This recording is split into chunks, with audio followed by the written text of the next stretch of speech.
Im Sommer des Jahres 2009 hatte Ron Pauls Gesetzesvorschlag zur Überprüfung der Fed bereits mehr als 280 Befürworter im Repräsentantenhaus. Aber die mächtigen Lobbyisten der privaten Fed konnten eine Abstimmung über den Gesetzesvorschlag im Senat verhindern. Dies weckte jedoch nur das öffentliche Interesse. I have another amendment. I have been informed that the majority plans to block consideration of this amendment, which is number 1367, regarding the transparency at the Federal Reserve. Madam President, I'd like to call up Amendment 1367. Without objection, the clerk will report. The Senator from South Carolina, Mr. Dement, proposes an amendment number 1367. Senator from Nebraska. I make a point of order against the Dement amendment that it's legislation on appropriations. Madam President? The point of order is well taken. The amendment. I regret the objection. The amendment falls. Die Leute begannen sich zu fragen, warum durfte es keine Buchprüfung der Federal Reserve geben? Die Fed ist noch nie geprüft worden während der gesamten Zeit, während den rund 90 Jahren, seitdem es die Fed gibt. Die mächtigste und unabhängigste Behörde. Sie ist nie auch nur einmal geprüft worden. Dies ist ein absolutes Verbrechen gegen die Freiheit dieses Landes. The freedoms of this country. Do you think it would cause problems for the Fed or for the economy if that legislation was to pass? My concern about the legislation is that if the GAO is auditing not only the operational aspects of our programs and the details of the programs, but is making judgments about our policy decisions, that would effectively be a takeover of monetary policy by the Congress. Is that your position, that this bill, if it were to be passed, would interfere directly with interest rates, setting interest rates? If we were to raise interest rates at a meeting and someone in the Congress didn't like that and said, I want the GAO to audit that decision, wouldn't that be viewed as an interference? I wouldn't think so. This is just reviewing it, and you can do what you want. Die Federal Reserve wurde noch nie von außerhalb einer Buchprüfung unterzogen. Wenn man sie überprüfen würde, dann könnten Greenspan, Bernanke und Volcker wahrscheinlich ins Gefängnis wandern. It was announced earlier today, that there will be a hearing on H.R. 1207, the bill to audit the Federal Reserve Bank. This will be the first independent audit in the Federal Reserve's 96-year history, and it's long overdue. Months ago, I asked the Vice Chairman of the Federal Reserve who received the $1 trillion in funds that the Federal Reserve has handed out to domestic institutions. He said, I'm not going to tell you. And then more recently, the Chairman of the Federal Reserve, I asked him who receives the $500 billion, we're talking about $500 billion, that the Federal Reserve handed over to foreign central banks. Who did they disseminate that money to? And he said, I don't know. $500 billion, and he doesn't know. It's long overdue. We need to audit the Federal Reserve, and I'm happy to say that we're going to have a hearing on that very soon.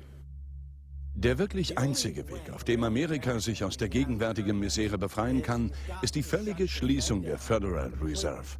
Die Fed loswerden. Man muss den Geldschöpfungsmechanismus zurück unter das Dach der Bundesregierung legen, anstatt ihn an die Fed auszulagern. Warum traten die Frontmänner der Bank, Alan Greenspan und Ben Bernanke, überall in den Nachrichten auf und sagten, dass sie über dem Gesetz stünden? What is the proper relationship, what should be the proper relationship between a chairman of the Fed and a president of the United States? There is no other agency of government which can overrule actions that we take. What the relationships are don't frankly matter. Eine Graswurzelbewegung, die verlangt, dass der private Federal Reserve verstaatlicht wird, wurde im ganzen Land schlagartig größer. Die Dynamik hat sich verändert.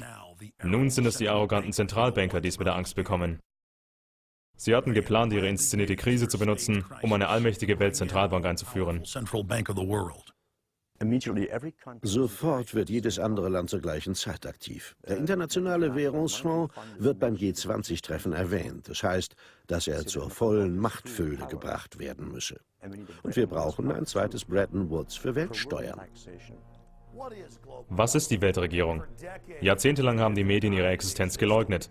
Und nun sagen sie, oh ja, es wird eine Weltregierung geben, eine neue Weltbank und wir werden an jene unsere Kohlenstoffsteuern zahlen.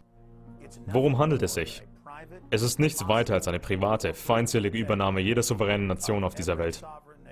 Und wenn man dann diese Philosophie dieser globalen Konzernhäuptlinge betrachtet, dann sieht man, dass es sich um die Dominanz über die Armen, die Bevölkerung dreht. Laut dieser Ansicht hat Menschenleben nicht nur einen geringen Wert, es hat einen negativen Wert. Egal was sie tun, sie haben ihre Begründung, dass es höheren Interessen dient, wenn man mehr Menschenleben beseitigt. And so no matter what they do, they have the rationale that it's in the greater interest to get rid of more human lives. They are so arrogant. Die sind so arrogant und selbstsicher.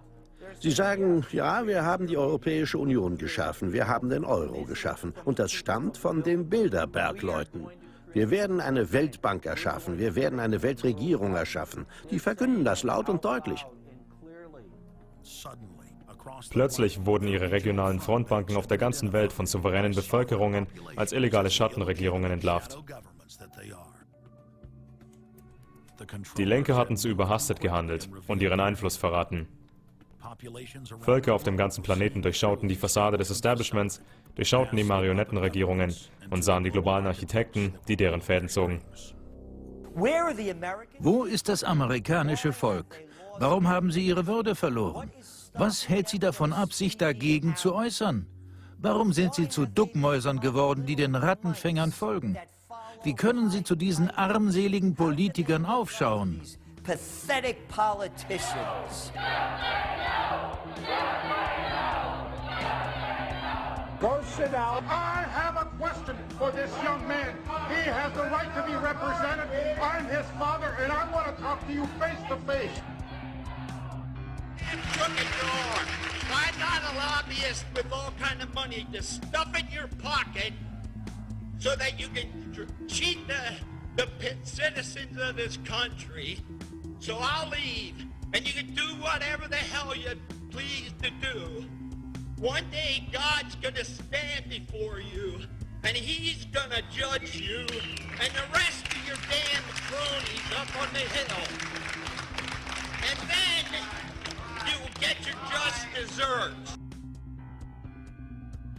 Während die Bevölkerung die Tatsache zu realisieren beginnt, dass Barack Obama kaltblütig die Versprechen gebrochen hat, die er dem amerikanischen Volk gegeben hatte, benutzen die Establishment-Medien und die führenden Demokraten die Taktik Teile und Herrsche.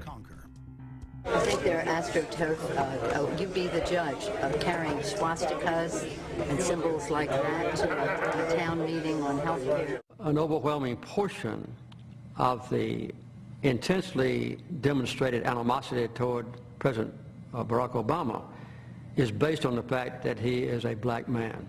Bei ihrem verzweifelten Versuch, ihre Agenda durchzuboxen, bringen sie nun die Faktoren Rasse und Klasse ins Spiel. You start to wonder whether in fact the word socialist is becoming a code word, whether or not socialist is becoming the new N-word. When I heard people going after the First Lady and the number of staff people they have, it sounds racist to me. Es ist von essentieller Bedeutung, dass das Establishment die Bevölkerung untereinander ausspielt. Republikaner gegen Demokraten, linksliberal gegen konservativ, schwarz gegen weiß. Solange die Menschen gegeneinander kämpfen, können sie nicht zusammenkommen und die Konzerndiktatur absetzen, welche sich auf kriminelle Art und Weise Macht angeeignet hat, mithilfe des Staatssicherheitsapparats. Genauso wie George W. Bush seine leichtgläubigen Wähler betrogen hat, muss nun Obama das Gleiche tun, weil er sich nur seinen Herren in Übersee gegenüber verpflichtet sieht. President Obama today nominated Ben Bernanke for a second four-year term as Federal Reserve Chairman. The president called his actions on the global financial crisis bold and out of the box. As an expert on the causes of the Great Depression, I'm sure Ben never imagined that he would be part of a team responsible for preventing another. But because of his background, his temperament, his courage, and his creativity, that's exactly what he has helped to achieve. And that is why I am reappointing him to another term as chairman of the Federal Reserve. Obama hat also durch seine Handlungen, ungeachtet seiner Worte, sehr deutlich gemacht, wem er gehört, für wen er arbeitet und wem er dient. Nicht dem amerikanischen Volk. Es ist so offensichtlich für jeden, der aufmerksam ist, dass der Präsident der Vereinigten Staaten nicht wirklich die Kontrolle hat. Sei es nun Gerald Ford oder Jimmy Carter oder Ronald Reagan oder Clinton oder Bush oder der zweite Bush. Mit Obama ist es nicht anders. Und zu glauben, dass er eine unabhängige Person ist, ist einfach nur verrückt. Und wie Franklin Delano Roosevelt gesagt hat, Präsidenten werden ausgewählt, nicht gewählt.